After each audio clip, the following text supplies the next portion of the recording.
नमस्कार। आज हम चर्चा कर रहे हैं संसद की। यह बीए द्वितीय वर्ष में सेकंड पेपर राजनीति विज्ञान भारतीय राज्य व्यवस्था से संबंधित है। संघीय संसद में पहले देखेंगे हम राज्यसभा। संघीय संसद का वर्णन संविधान के भाग 5 में अनुच्छेद 79 से 122 तक है। 79 to 122। संविधान के अनुच्छेद 79 में संसद के गठन की व्यवस्था है। संसद के 3 अंग हैं: राष्ट्रपति, राज्यसभा व लोकसभा। 1919 व 1935 के अधिनियम में 2 सदनों के संसद की व्यवस्था की गई थी, जिसमें सदनों का नाम राज्य परिषद व केंद्रीय विधानसभा थे। इनके स्थान पर लोकसभा व राज्यसभा नाम 1954 में दिया गया। राज्यसभा का हम पहले अध्ययन करेंगे। यह अनुच्छेद 80 में है। राज्यसभा काउंसिल ऑफ स्टेट्स, इसे उच्च सदन, द्वितीय सदन, स्थायी सदन, बुजुर्गों व विद्वानों का सदन कहते हैं।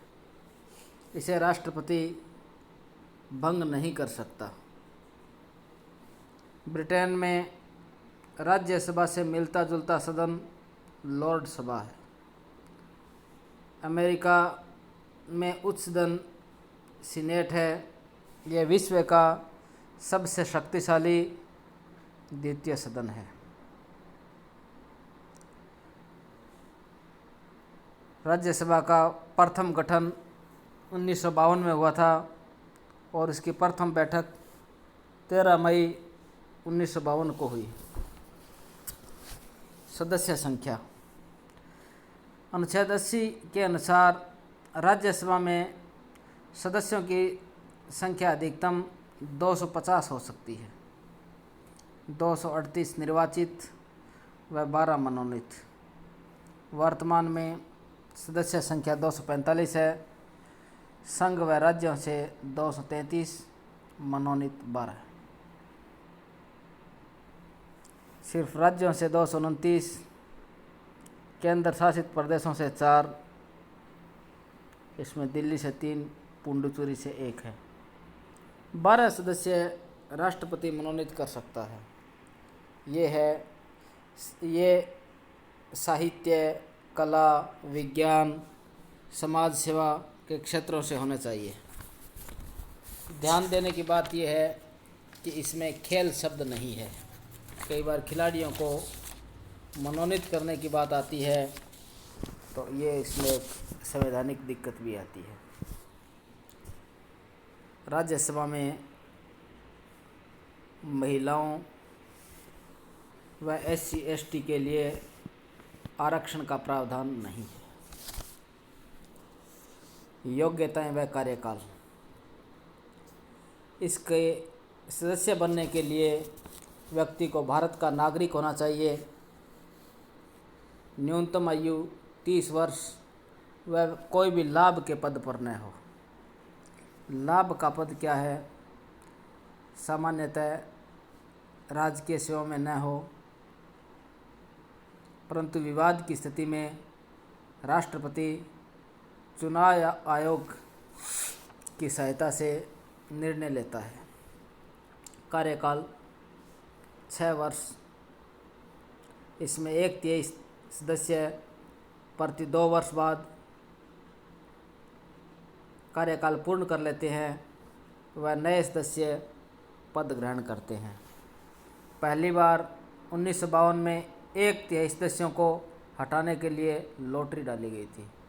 क्योंकि उसमें सभी सदस्यों ने एक साथ कार्य ग्रहण किया था लगभग, तो कौन से एक 23 सदस्यों को हटाया जाए, इसके लिए लॉटरी डाली गई।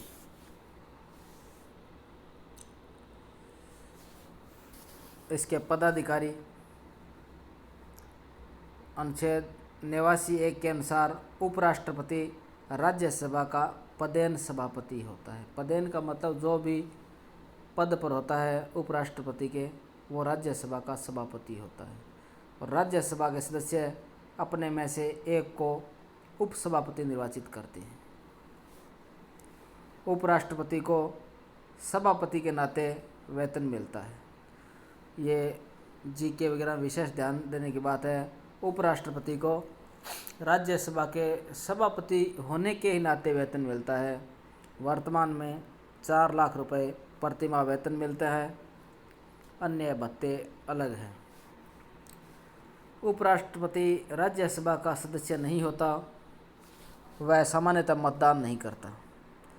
केवल वोटिंग हो रही हो राज्यसभा में और दोनों पक्षों के, विपक्ष और पक्ष के बराबर वोट हो जाए, उस स्थिति में वो निर्णायक मत देता है, तो एक पक्ष या विपक्ष के मत बढ़ जाते हैं। राज्यसभा में कार्यवाही चलाने के लिए कोरम या गणपूर्ति कहते हैं, वो 10% सदस्य होते हैं। यानी जितने भी सदस्य होंगे उसका 10%, 245 है तो 25 सदस्य। वर्तमान सभापति इसके एम वेंकैया नायडू है। उपसभापति श्री हरिवंश बिहार से हैं, जेडीयू के हैं। इनके प्रथम सभापति डॉक्टर राधाकृष्णन थे और प्रथम उपसभापति SV कृष्णमूर्ति राव थे। पद से हटाया जाना। अनुच्छेद 90 के अनुसार 14 दिन पूर्व लिखित सूचना दी जाती है। राज्यसभा के बहुमत द्वारा प्रस्ताव पारित हो जाए और लोकसभा में भी साधारण बहुमत से प्रस्ताव पारित हो जाए तो सभापति को पद छोड़ना पड़ता है। नीचे एक विशेष ध्यान देने की बात है, त्यागपत्र तो जाता है उपराष्ट्रपति राष्ट्रपति को देता है त्यागपत्र, उपसभापति सभापति को देता है, सदस्य जो रहते हैं सभापति को त्यागपत्र देते हैं। इसको शपथ राष्ट्रपति दिलाता है,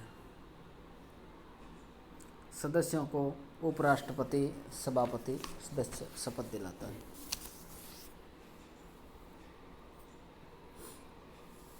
राज्यसभा में सीटें जनसंख्या के आधार पर प्रतिनिधित्व दिया गया है। लगभग 10 लाख की जनसंख्या पर एक प्रतिनिधि का चुनाव होता है। 50 लाख से जनसंख्या अधिक होने पर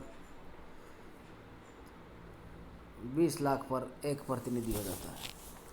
सर्वाधिक सदस्य उत्तर प्रदेश से आते हैं क्योंकि जनसंख्या के हिसाब से वो प्रथम नंबर पर है, 31 हैं। महाराष्ट्र से 19 है, आंध्र प्रदेश से 18 हैं, राजस्थान और उड़ीसा से 10-10 है प्रत्येक, हरियाणा से 5, तेलंगाना से 7, दिल्ली से 3, पुडुचेरी से 1, जम्मू कश्मीर 4 सीटें, लद्दाख से 0। न्यूनतम एक सदस्य जहाँ से आते हैं अरुणाचल प्रदेश, त्रिपुरा, नागालैंड, मेघालय, मणिपुर, मिजोरम, गोवा, इन सब से एक एक सदस्य। कुछ क्षेत्रों का प्रतिनिधित्व नहीं है, अंडमान निकोबार, चंडीगढ़, दादर नागर हवेली, दमन दीव, लक्षद्वीप इत्यादि। निर्वाचन की पद्धति राज्य विधानसभा द्वारा आनुपातिक प्रतिनिधित्व द्वारा 2003 के पश्चात किसी भी राज्य से चुनाव लड़ सकते हैं। जैसे लोकसभा में सीधा डायरेक्ट चुनाव होता है, परंतु राज्यसभा में राज्य विधानसभा इसके चुनाव करती हैं।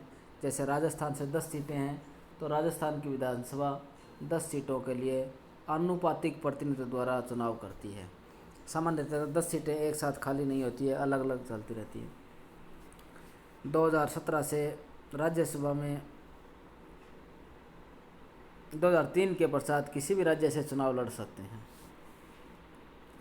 अधिवेशन इसका वर्ष में 2 बार होता है। 6 माह से ज़्यादा अंतराल नहीं होना चाहिए।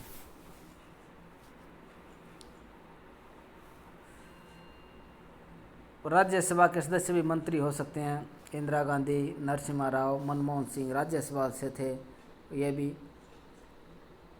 प्रधानमंत्री रहे राज्यसभा से। सामान्यतः ब्रिटेन में परंपरा ये है कि निम्न सदन से जो होता है वही प्रधानमंत्री। विपक्ष का नेता, विपक्ष के नेता के लिए 10% सीटों की आवश्यकता नहीं होती राज्यसभा में। लोकसभा में 10% सीटों की आवश्यकता होती है। इसके लिए 2 चीज़ें हैं। सबसे बड़ी पार्टी होनी चाहिए विपक्ष के लिए, सभापति से मान्यता होनी चाहिए और राज्यसभा सदस्य होना चाहिए। वर्तमान में गुलाम नबी आज़ाद विपक्ष के नेता हैं। सर्वप्रथम विपक्ष के नेता श्याम नंदन प्रसाद मिश्रा थे 1969 में, परंतु अगर मान्यता प्राप्त विपक्ष के नेता की बात आती है तो कमलापति त्रिपाठी थे 1977 में, 1977 में ये सबसे पहले थे। तो आज हमने गठन में देखा राज्यसभा सदस्य संख्या, योग्यताएं, पदाधिकारी, पद, त्यागपत्र, राज्यसभा में सीटें, निर्वाचन पद्धति, विपक्ष का नेता इत्यादि। ये सभी आपको याद करने हैं। ये आपका असाइनमेंट भी है। ये वीडियो आपको YouTube चैनल पर मिल जाएगा, doctor Mohanlal Goswami YouTube channel पर, और व्हाट्सएप ग्रुप में भी मिल जाता है। धन्यवाद।